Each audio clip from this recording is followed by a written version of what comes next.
Então, nessa videoaula, a gente vai estar abordando os amplificadores de instrumentação. Então, a ideia é a gente fazer primeiro uma introdução e revisão, tá? Porque o amplificador de instrumentação ele vai depender bastante do amplificador de diferenças, tá? Na verdade, o bloco básico que constrói o circuito do amplificador de instrumentação é o amplificador de diferenças, né? Então, a gente precisa se voltar a ele e estudar com detalhes o funcionamento, as equações, para poder compreender bem, né, o amplificador de instrumentação. E esse tipo de amplificador é muito utilizado em vários sensores, a gente vai entender o porquê disso, tá? E é um bloco aí básico, né, para vários tipos de circuitos de instrumentação. Então é um circuito de condicionamento muito importante, então a gente não pode deixar de estudar esse tipo de topologia de circuito. Então, por que a gente precisa estudar o amplificador de instrumentação, né? Por que ele é tão importante? Então, vamos entender através de um exemplo aí de motivação, tá? Então, imagine que você tem um sensor de peso, no qual, quando você coloca aí uma massa de 1 kg, né? Ele te retorna uma tensão de saída nesse sensor de 1 volt, exatamente 1 volt. Isso quando está na temperatura de 20 graus Celsius, tá? Muito bem. Se eu pegar esse sensor de peso e colocar o peso, uma massa de 1 kg, tá? E essa temperatura agora ambiente que ele está submetido, ela for maior, for 10 graus maior, for 30 graus Celsius, tá? Eu vou observar que a tensão de saída dele, ela não vai ser mais exatamente 1 volt, ela vai ser 1,03, né? Ou seja, vai estar 30 milivolts maior, né? Por quê? Porque está ocorrendo aí uma sensibilidade cruzada, ou seja, o sensor de peso ele também apresenta variação na tensão de saída dele devido a variações na temperatura, tá? É como se ele também funcionasse como um sensor de temperatura. Só que para nós isso é indesejável, né? Porque eu não posso ter um sensor que, dependendo da temperatura, ele vai ter uma tensão diferente, tá? Porque daí isso vai me gerar uma incerteza no peso que eu estou, né, na massa que eu estou tentando medir, né? Então isso para nós é muito problemático, é muito ruim, né? Então como que eu posso resolver isso, tá? Então a forma para a gente resolver isso é utilizar o amplificador de instrumentação. De que forma? Eu coloco um sensor de peso, aí o mesmo sensor que eu quero fazer a medida, tá? E coloco no amplificador de instrumentação, que ele basicamente um amplificador de diferenças, né?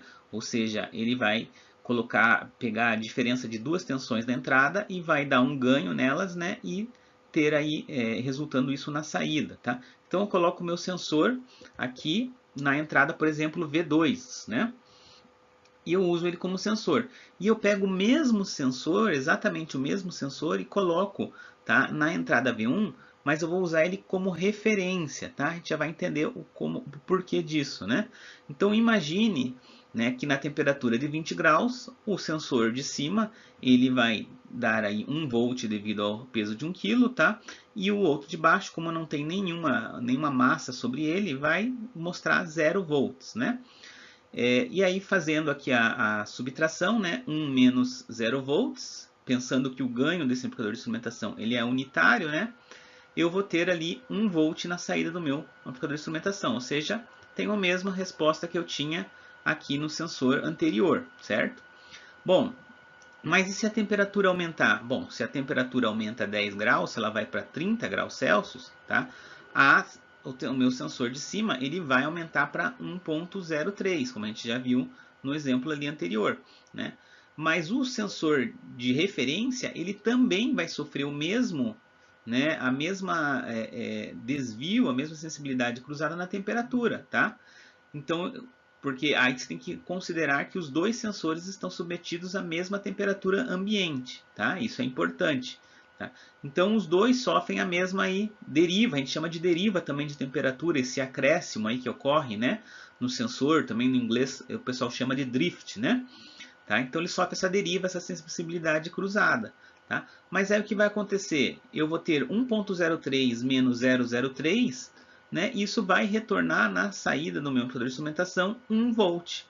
Então agora eu elimino, né, com essa estrutura de circuito, eu elimino essa sensibilidade cruzada com a temperatura, né? Usando um segundo sensor como referência. Então essa é a grande vantagem da utilização do amplificador de instrumentação, tá? É você fazer essa subtração aí, né, do sinal de um sensor de referência para eliminar, vamos dizer assim, várias sensibilidades cruzadas. Pode ser temperatura, pode ser outra sensibilidade devido a, por exemplo, pressão atmosférica que pode causar no sensor, envelhecimento e uma série de outras, né, fatores que podem causar variação na tensão ou na resposta de saída desse nosso sensor. Bom, para a gente poder falar sobre o amplificador de diferenças, que vai ser a primeira etapa do nosso circuito de instrumentação, tá? A gente precisa revisar alguns circuitos amplificadores operacionais aí, né? E o primeiro deles é um inversor. Então, lembra aí que o inversor, ele é um circuito que a entrada é colocado aqui no terminal negativo do teu amplificador operacional, por isso ele é um amplificador inversor, né? E a outra característica é que eu tenho que ter uma resistência da saída para essa entrada negativa. E o ganho aí ele vai ser, né, menos R2 por R1 vezes Vin, né? Então ele vai ser um ganho aí negativo, por isso inversor, né? E sempre a resistência que está entre a saída e a entrada dividido pela resistência que está mais à esquerda, tá? Outro amplificador importante para a gente revisar é o não inversor, né? O não inversor, ele é caracterizado por você colocar a tensão de entrada no terminal positivo, tá? Do teu amp-op, né? E ele também tem aqui uma realimentação para o negativo, com o R2, né? E o R1 aqui para referência. E o ganho dele é dado como 1 mais o resistor que está entre saída e entrada, divididos pelo resistor mais à esquerda, R1, tá? Ou você pode usar essa fórmula aqui, que é se eu fizer aqui R1 multiplicando 1, tá? Eu vou ter que a tensão de saída é R1 mais R2 por R1 vezes Vin. Guardem essa fórmula porque a gente vai ver ela agora na nossa dedução aí do amplificador de diferenças, ok? Então vamos revisar aqui o amplificador de diferenças, né? Antes da gente sair derivando aí a equação dele, vamos lembrar o seguinte: no amplificador de diferenças, ele tem uma tensão VI1 colocado aqui no terminal negativo, indiretamente, e uma VI2 no terminal positivo, de forma indireta, né? Através de R3, tá? A gente tem aqui, se a gente observar, a gente vai ver melhor, aqui funciona como um amplificador inversor e não inversor. A gente vai entender melhor, tá? Mas basicamente, se o resistor R2, tá, for igual ao resistor R4 e se o R1 for igual ao R3, ou seja, resistores da esquerda iguais, resistores da direita iguais, tá? Você vai ter que a tensão de saída ela é R2 por R1 vezes a diferença das tensões. Veja que é bem parecido com aquela tensão de saída do amplificador de instrumentação, tá? Por isso o amplificador de diferenças é a base do amplificador de instrumentação. Mas como que chega nessa equação? É importante que a gente entenda, né, como é que a gente chega nessa equação, porque a gente depois vai fazer algumas derivações, deduções aí a mais, tá? Então é importante que a gente volte para essa dedução aí novamente de como a gente chega nessa equação. Então temos aqui o nosso amplificador de diferenças, vamos deduzir a tensão de saída nele, né? E para isso a gente precisa aplicar o teorema de superposição, né? Então, o que eu vou fazer no teorema de superposição? Eu vou considerar uma das tensões igual a zero e achar a tensão de saída para essa tensão específica. Então, eu vou considerar VI2 igual a zero, tá? E aí vou buscar achar uma tensão de saída somente para a tensão de entrada VI1, tá? Lembrando que depois eu vou fazer o mesmo procedimento, fazendo zero VI1 e observando qual que é a saída para VI2, tá? E aí, somando as duas tensões de saída que eu obter, tá, vai ser a tensão de saída final do meu amplificador de diferenças, né? Então, aqui fazendo isso aqui, esse curto em VI2, ou seja, fazendo igual a zero, eu vou observar o seguinte: a corrente que entra no amp-op, ela é nula, né? Se ela é nula, considerando ele ideal, tá? Eu vou ter que a corrente no R3 é zero e no R4 também é zero, né? Porque a corrente que está entrando é que está servindo essas duas correntes, né? Que está originando essas duas correntes. Então, se as duas correntes são nulas, o R3 e o R4 estão sob uma tensão nula também, ou seja, é como se eles estivessem em curto, é como se a tensão aqui no ponto positivo, na entrada positiva do ampliópio, estivesse ligado à referência. Então, eu posso fazer esse circuito equivalente aqui, onde eu coloco aqui na referência. E aí eu vou ver que esse circuito é exatamente o amplificador inversor, que eu sei qual é a fórmula da tensão de saída, né? Então, o meu Vout', tá? Que não é o Vout ainda total, ele vai ser menos R2 por R1 vezes a tensão de entrada VI1.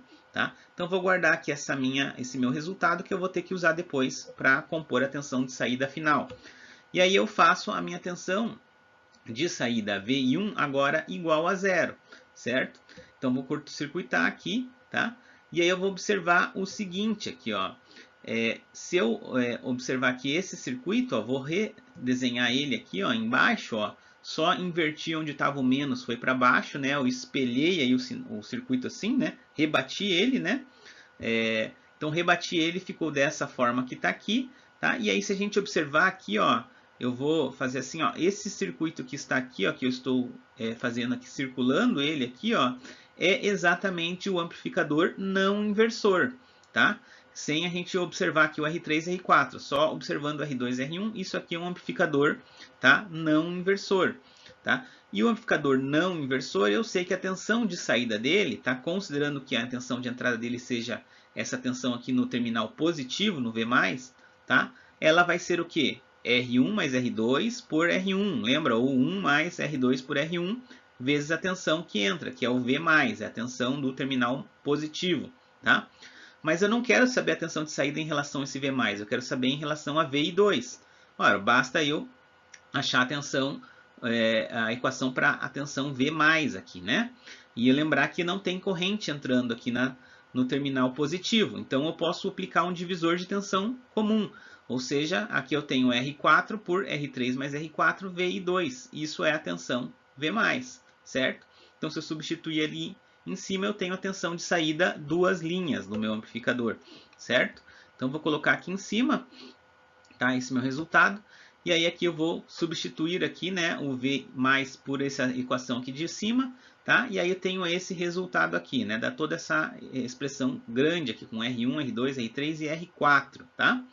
Aí eu tenho que lembrar o seguinte, tá? A gente sempre usa no amplificador de diferenças a regra de que as resistências à direita são iguais, as resistências à esquerda são iguais, ou seja, R2 igual a R4, R1 é igual a R3. Então, fazendo essa substituição aqui em cima, tá? A gente vai deixar tudo em função de R2 e R1. Eu vou chegar nessa equação aqui que eu posso cortar R1 com R2, né? R1 mais R2, desculpe, né? E aí eu chego que a tensão de saída desse segundo, né, devido à tensão VI2, ela é R2 por R1 vezes VI2, né? Que é a tensão de entrada 2, tá? Então aqui, juntando ou somando essas duas, né, tensões, agora eu tenho uma resposta em relação a uma fonte, a resposta em relação à primeira fonte, tá? Então, somando as duas, eu tenho a tensão de saída, né? Que ela vai ser o quê? A tensão R2 por R1, VI2, Vout', duas linhas, tá? E a Vout' aqui, somada, tá? Aí, somando essas duas aqui, eu vou ter aqui que a tensão de saída é R2 por R1, VI2 menos VI1, tá? Então, aí eu tenho aquela equação que a gente mostrou no slide anterior. Então, é daí que sai a equação do amplificador de diferença, dessa análise por superposição. É a análise que eu acredito que seja mais fácil de fazer. Existem outras análises para chegar nessa mesma equação, tá? Essa é apenas uma das formas de dedução, ok? Então é importante que vocês saibam de onde vem a fórmula do amplificador de diferenças, que ele vai ser aí bastante explorado agora nas próximas aulas, tá? Então vamos aqui pegar um exemplo de um amplificador de diferenças com um ganho diferencial aí de 100, né? Então ele quer ter um ganho de diferencial de 100. A gente vai chamar esse R2 por R1 de ganho diferencial, tá? Ou AD, né? Tá? Isso é bem, essa nomenclatura é bastante utilizada aí no amplificador de diferenças, tá? Então, se eu tenho que ter um ganho igual a 100, eu vou ter que escolher o R2 e R1, tá? Para que esse ganho seja 100 vezes, né? Então, escolhendo aí, por exemplo, R1 para 10K, então o R2 tem que ser 100 vezes, tá, o maior, ou seja, R2 tem que ser 1 mega, tá, para ter um ganho de 100, né? 100 vezes 10K é 1000K ou 1 mega, tá? Então aí eu vou substituir aqui, tá? E lembrando que o R4 é igual a R2, R3 é igual a R1, né? Resistores da direita iguais, resistores da esquerda iguais, tá? Então eu vou ter aqui esse meu circuito. Então é bastante simples de utilizar um amplificador diferencial, né? Eu só tenho que saber qual que é o ganho que eu quero e daí escolher os resistores, né? Ok? Muito bem, então agora a gente vai começar a entrar em algumas questões aí um pouco mais avançadas do amplificador diferencial, que é o ganho de modo comum, tá? Que é diferente, não tem nada a ver com o ganho diferencial, tá? Por isso a gente coloca aí o AD para separar desse ganho de modo comum. Tá? O que é esse ganho de modo comum, tá? Vamos só relembrar aqui que quando a gente fez VI2 igual a zero, a gente tinha Vout linha igual a menos R2 por R1 VI1, tá? E quando a gente fez VI1 igual a zero, a gente tinha esse ganho aí, com essa equação com todos os resistores aqui, né? Sem a gente substituir ainda R4 e R3 por R2 e R1, tá? Então a gente tinha essas duas equações, então se a gente somar as duas, a gente tem essa equação da tensão de saída aqui embaixo, tá? Então essa vai ser o nosso ponto de partida aqui, tá? Essa equação aqui, tá? Então o que acontece, né? Como é que fica a tensão Vout se a gente fizer VI1 e VI2 com o mesmo valor? Ou se a gente conectar uma mesma tensão ali em R3 e R4, no lado esquerdo de R3 e R1, desculpe, né? O que vai acontecer, tá? Então, imagine que eu coloco uma tensão aqui VICM, tá? Que é uma tensão de entrada de modo comum, tá? Então, esse ICM aí é de input, de entrada, e o CM é de common mode, né? De modo comum, tá? Então, o que vai acontecer com o meu circuito? O que vai acontecer com o meu circuito quando eu coloco, então, a mesma tensão nas duas entradas? Bom, você pode pensar assim, vai dar tensão igual a zero, tá? Mas a gente precisa, porque se ele é um amplificador de diferença, vai subtrair VICM de VICM, vai dar zero, tá? Essa é a resposta óbvia, mas cuidado, porque a gente precisa fazer um equacionamento, porque a gente vai ver do que depende, né, para dar essa tensão nula aí, em relação às resistências desse circuito, tá? Vamos entender melhor antes a gente tentar ir para essa resposta que parece a mais simples e óbvia, mas a gente vai ver que não é tão simples assim, tá? Então, se a gente considerar VI1 e VI2 iguais a VICM, tá? O que eu vou fazer? Eu vou substituir nessa equação que eu tenho aqui embaixo, tá? O VI1 e VI2 por VICM, tá? Então, eu tenho aqui a equação repetida agora com VICM no lugar de VI1 e VI2, tá? E aí, juntando os termos que são multiplicando VICM, eu vou ter essa equação aqui, né? Colocando R4 por R3 mais R4 em evidência, tá? Eu vou ter aqui, eu tiro, né, esse termo daqui, e aqui vai ter que aparecer o inverso de R4 por R3 mais R4, tá?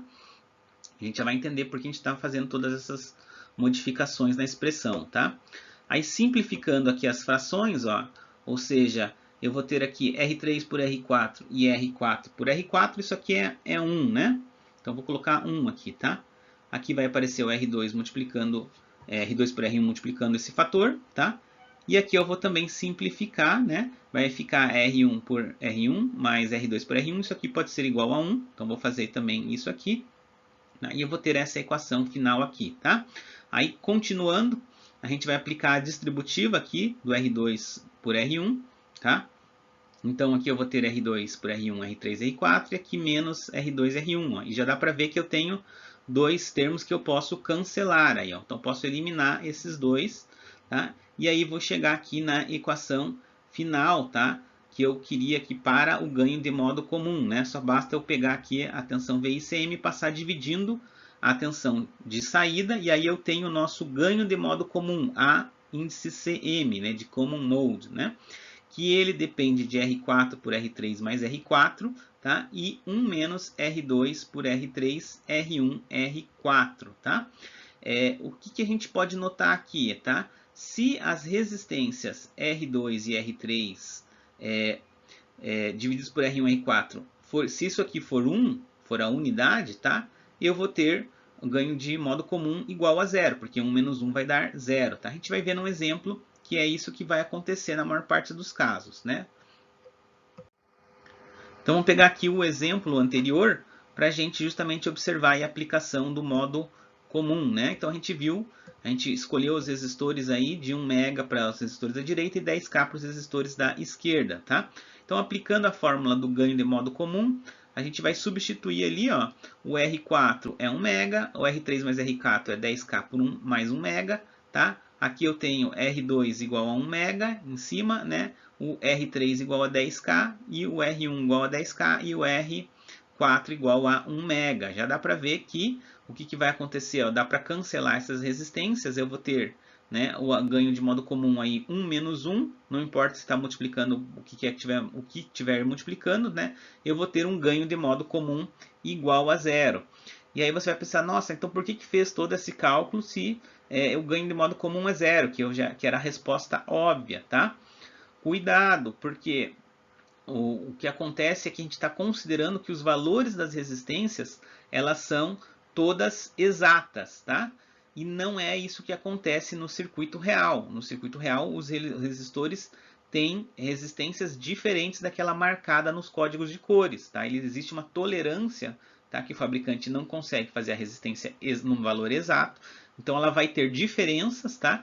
E essas diferenças vão fazer com que principalmente essa fração aqui, né, do R2 R3 por R1 mais R1 por R4, ela não seja exatamente igual a 1. E isso vai gerar um ganho de modo comum, tá? Que não vai ser nulo.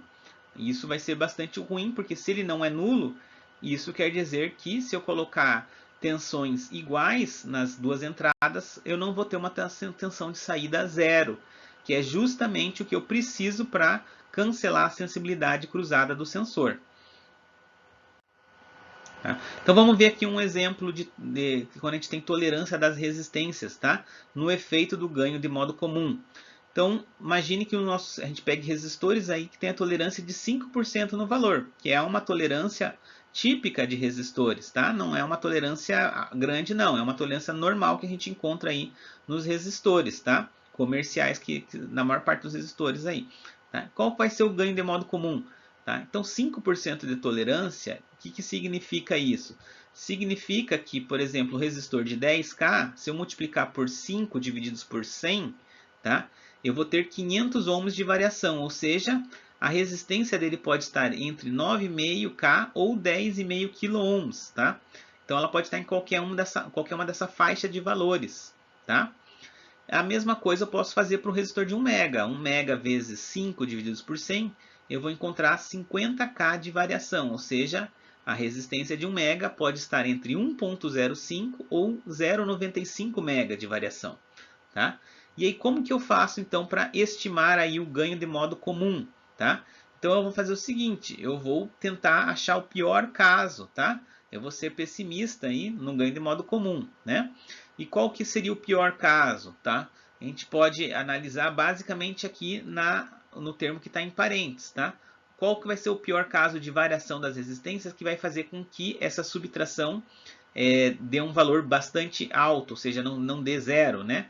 Então eu posso imaginar o seguinte, ó, quando eu tiver os dois resistores de cima no maior valor possível e os dois resistores de baixo na menor variação possível, ou seja, quando o R2 aí tiver, por exemplo, lá em 10,5K e o outro vai estar em 1,05 mega, né? E aqui eles vão estar com as resistências menores, tá? Então isso vai fazer com que eu aumente, né, o ganho de modo comum, né? Faça uma maximização aí dele, tá? Ou seja, o pior caso, né? Então aí escolhendo aí R1 e R2 com os valores aí o R1 menor e o R2 o maior máximo, né? R3 o máximo e R4 o mínimo, né? Que pode ser de variação. Então, substituindo agora, tá? Considerando essa tolerância, eu vou ter aqui em cima os dois valores mais elevados, ou seja, 1,05 mega e 10,5K, e aqui os dois menores valores, 9,5K e 0,95 mega, tá? Fazendo aí a multiplicação, né, e dividindo, eu vou ver que vai ficar 11,025 por 9,025, tá? Isso aqui vai dar 1 menos 1,222, tá? E aí, fazendo a multiplicação, né, o final que a gente vai ter é que um ganho de modo comum vai ser menos 0,22. Então não vai ser mais zero, tá? Ele vai ter um ganho, ou seja, a gente vai ter uma tensão na saída quando as duas tensões de entrada forem iguais, o que é bastante ruim, tá, para nós, né? Então, isso significa, por exemplo, se a gente colocar em VI1 e VI2 uma tensão de 1 volt contínua, ou seja, que não varia, a saída vai ser uma saída contínua de menos 0,22 volts, né? Então, isso é bastante ruim, ou seja, não vou ter zero, tá? E veja que isso aí, tá, não é uma... então posso cancelar esse menos 0,22 volts com outro circuito, por exemplo. Não dá para você cancelar porque, veja, a gente está utilizando os valores dos resistores aqui, que a gente está arbitrando, né? Eu não sei qual vai ser o valor dos resistores. Então, esse ganho modo comum ele vai variar aqui, tá? A gente não sabe exatamente o valor dele, mas no pior caso ele vai ser menos 0,22, tá? Então, a gente não tem nem como compensar após esse ganho de modo comum, tá? A gente vai ver que tem outras formas aí de compensar ele, a gente já vai entender melhor, ok? Mas isso vai ficar aí para próxima aula, tá? Próxima vídeo aula, tá? Então, como referência, tá? Essa parte a gente está utilizando o livro do Cedra, na parte de amplificadores operacionais, tá? Que ele faz esse detalhamento todo do amplificador de diferenças e depois ele segue para o amplificador de instrumentação. Então a gente está seguindo ele, tá? Vocês podem utilizar ele, a gente tem ele, o link ali para ele no Moodle, tá? Então vocês podem estudar e eu recomendo que vocês deem uma lida também para complementar aí a aula de hoje.